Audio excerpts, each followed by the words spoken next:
En Noticias 7 AM llegó el momento de leer Entre líneas con el politólogo Francisco Ruiz. Ya son las 8 de la mañana con 21 minutos, 8 con 21. Pues ya de regreso a Noticias 7 AM llegó, como usted acaba de escuchar, el momento de leer Entre líneas.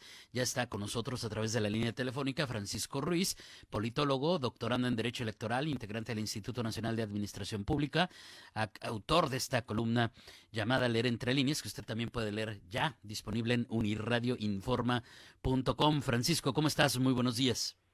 Muy buenos días, David, pues con el gusto de saludarte, feliz año, coincidimos en esta primera emisión de 2022 contigo y pues agradecido, deseándote lo mejor para este año. Igualmente, Francisco, lo mejor para este 2022 para todos. Hoy tu participación con un concepto a lo mejor un poquito más complejo de lo que platicamos mediáticamente cuando nos referimos a la política diaria, pero que es sin duda importantísimo, no solamente en el contexto histórico. Digo, ya sé que suena cliché, pero también es como para entender lo que vivimos hoy por hoy. Y me refiero justamente al título de tu entrega del día de hoy, Democracia Progresista, Francisco. Así es, David, pues mira, en esta ocasión pues tengo que confesar que pues se debió esta entrega a un obsequio que recibí ahora con el tiempo de fiestas. Justamente iba yo terminando de leer una obra de Jorge Castañeda cuando comencé ahora a leer a Cuauhtémoc Cárdenas con su libro que titula Por una democracia progresista, debatir el presente para un mejor futuro. Y mira, la verdad es que yo esperaba mucho de esta obra, por eso, a pesar de que tengo otros libros pendientes, decidí darle prioridad y esperaba mucho, tenía grandes expectativas con respecto a lo que escribía aquí el ingeniero Cárdenas, que recordemos, pues tres veces candidato a presidente de la República, fue gobernador, fue jefe de gobierno de la Ciudad de México, legislador, fue por supuesto uno de los primeros inquilinos de la residencia oficial de Los Pinos, que precisamente va a ser creada por su padre Lázaro Cárdenas del Río cuando fue presidente. Sin embargo, bueno, al momento de empezar a adentrarme a las letras del ingeniero, pues me encuentro que sí le ganó un poco la emoción, la sensibilidad, la empatía hacia la figura de su padre, a quien pues le dedica una gran parte de su obra, y pues algo que yo pensé que iba a ser un tratado un poco más objetivo, pues realmente se convierte en digamos un recuento histórico muy válido, muy importante, muy valioso, por supuesto, dado que pues nos permite precisamente comprender dónde estamos parados en este momento, por qué estamos bajo esta situación, y sobre todo en los dos últimos capítulos de su obra, el ingeniero nos conmina precisamente a pensar en qué viene, a pensar que es necesaria la participación ciudadana, ya no únicamente desde las redes sociales, ya no únicamente con nuestros comentarios de boca a oído o al momento de ejercer nuestro voto, sino de involucrarnos, de informarnos, de tener una participación activa pero sumamente consciente, sumamente informada. Y bueno, es muy interesante el libro, me parece que se complementaría perfectamente con aquel libro que publicó precisamente Andrés Manuel López Obrador en 2014, un libro que se llama Neoporfirismo, hoy como ayer. David, no te lo recomiendo, a nosotros los porfiristas no nos agrada tanta crítica, sabemos que es necesaria la crítica, por supuesto, y que la figura del presidente Porfirio Díaz evidentemente ha sido catalogada como de un villano. Sin embargo, tampoco se vale que inclinen tanto la balanza, ¿no? Yo creo que hay que ser un poco más ecuánimes. Y bueno, este libro de neoporfirismo pues se dedica precisamente López Obrador a señalar todo lo negativo que hubo en el gobierno del entonces presidente Porfirio Díaz. Y bueno, hacen un gran complemento estas dos obras. Sin embargo, creo que sí se le escaparon por ahí algunos detallitos, como todo buen político trae jiribilla. Me llama la atención vieron cómo el autor empieza a clasificar de alguna manera la etapa sociopolítica de nuestro país, habla de los antecedentes de la revolución, hablan del periodo armado, habla de la consolidación, luego del gran auge de la revolución, que es donde dedica ese capítulo más amplio que lo dedica al gobierno de su padre, después el declive, y luego hay uno que señala o que titula este periodo como el desmantelamiento institucionalizado, subordinación y retroceso material. Lo que me llama mucho la atención, David, de cuando hace esta lista el autor, es que en cada periodo pone de tal año a tal año, pero cuando señala desmantelamiento, subordinación y retroceso, no le pone años. Y pues yo quiero suponer que pues fue precisamente para evitar algún tipo de fricción o algún tipo de molestia por parte del presidente actual, porque si continuamos leyendo la obra, es claro que el ingeniero Cuauhtémoc Cárdenas pues incluye al gobierno de López Obrador precisamente en este desmantelamiento, en esta subordinación y en este retroceso que a su juicio existen, ¿no? O han existido por lo menos desde 1982 hasta la fecha.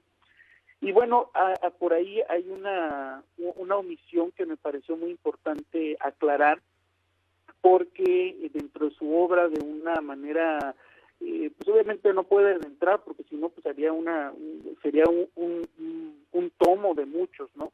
Sin embargo, dentro de su escrito menciona la redacción del Plan de San Luis, que se le atribuye a Francisco I. Madero, pero omite mencionar quiénes escribieron este plan, porque no fue Francisco I. Madero por sí mismo, ni fue único, y sobre todo haciendo pues alusión a un personaje ilustre de Baja California, Enrique Bordes Mangel, quien pues además de haber sido coautor de este plan tan importante para el desarrollo democrático e institucional del país, pues pasa sus últimos días en Tijuana, muere en Tijuana y actualmente se encuentra sepultado en Tijuana, además de que en sus últimos días tuvo grandes contribuciones en todo lo que tiene que ver con el aspecto cívico en nuestra ciudad, ¿no?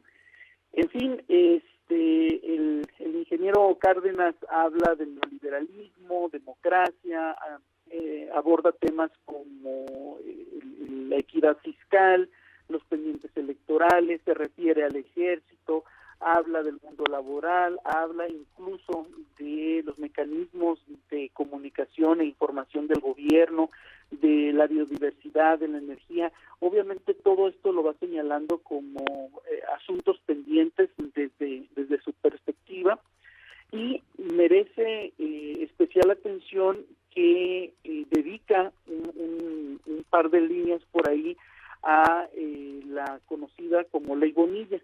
Ahí el ingeniero Cárdenas se refiere a el intento de ampliar el periodo de gobierno que se intentó aquí en Baja California de 2 a 5 años, y lo califica como un globo sonda, ¿no? Como algo que debe de estar en nuestro radar y en el cual debemos de interiorizar con el propósito de evitar que se busque de alguna otra manera atentar contra la democracia, no solo en Baja California, sino en cualquier parte de México, y por otro lado, pues busca también profundizar y ampliar un poco esta parte mediante un estudio más concienzudo, ¿no?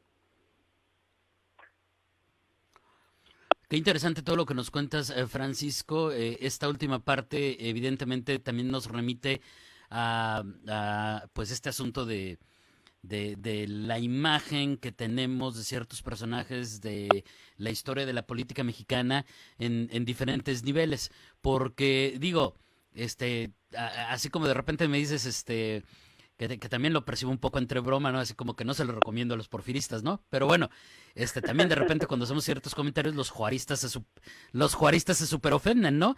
Pero pues perdón, pero pues tenemos que considerar que en la historia está consignado que, por ejemplo, Benito Juárez se quedó en el cargo como presidente sin haber sido elegido constitucionalmente por 15 años hasta su muerte. Entonces, digo, A lo mejor estoy haciendo una comparación que no se vale porque tendría que ser manzanas con manzanas y peras con peras, pero finalmente tienen ahí un hilo conductor, Francisco.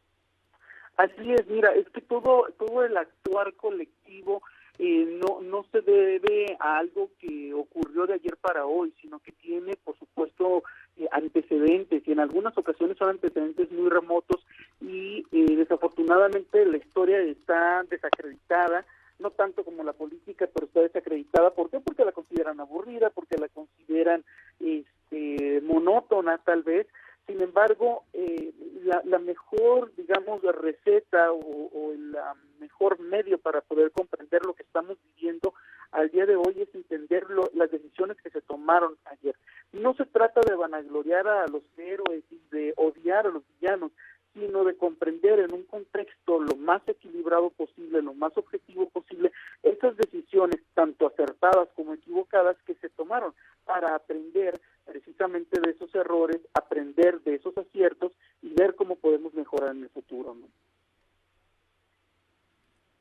Sí, claro, sin duda. Y además, pues, qué mala onda que de repente tengamos esas expresiones de algunas personas que consideran la historia como eso que tú comentas, cuando realmente de fondo es increíblemente importante, el entender cómo se dieron las cosas para que un gobernante, para que un gobernador, para que alguien de la historia de nuestro México tomara las decisiones que tomó en un momento determinado. El contexto también es increíblemente apasionante y a veces nos ayuda a entender el por qué se dieron las cosas de una manera u otra. Y bueno, será parte de historiadores, de politólogos, de medios de comunicación, pues también jugar con esos conceptos en el sentido de decirles, no, la historia debe ser todo menos aburrida, por favor. Además de importante, es apasionante. En fin, mucho que podremos platicar sobre esto que hoy trajiste a la mesa, Francisco. Te agradezco enormemente tu participación el día de hoy y pues te seguimos leyendo en Entre Líneas. Muchísimas gracias, David. Nos escuchamos la próxima semana, deseando que todos se encuentren muy bien y que recuerden que hay que mantener las medidas preventivas, particularmente ahora que estamos de nueva cuenta en naranja. Un gusto y que estén muy bien. Un abrazo, es Francisco Ruiz, politólogo, doctorando en Derecho Electoral, integrante del Instituto Nacional de Administración Pública, autor de la columna Leer Entre Líneas, que también está disponible ya para usted en unirradioinforma.com. Hoy hablándonos de democracia progresista. Es tiempo de hacer...